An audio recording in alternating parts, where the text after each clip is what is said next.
సహోదరులారా, యేసు నామంలో మీకు శుభములు తెలియపరుస్తున్నాను.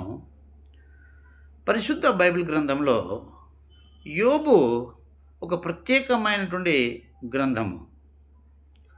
యోబు, యోబు గ్రంథంలో మొదటి అధ్యాయంలో చూసినట్టయితే, యోబు ప్రతిదినము స్తోత్ర బలులు అర్పించేవాడు. అరుణోదయమున లేచి వారి కుమార్తె పేరిట, కుమారుల పేరిట బలులు అర్పించేవాడు.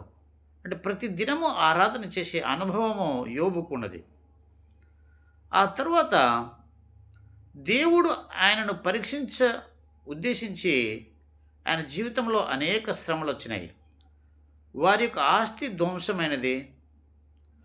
వారి యొక్క పశువులంతా చనిపోయినది. అదేవిధంగా కుమారులు, కుమార్తె అందరూ చనిపోయారు.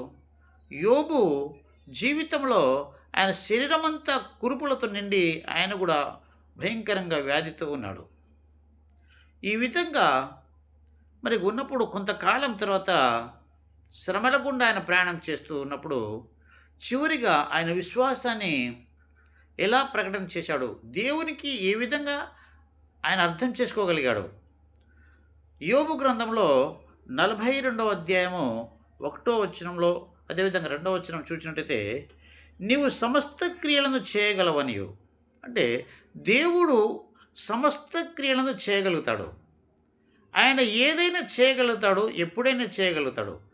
అదేవిధంగా నీవు ఉద్దేశించినది ఏది నిష్ఫలము కానిరదనియు నేనిప్పుడు తెలుసుకుంటేనే.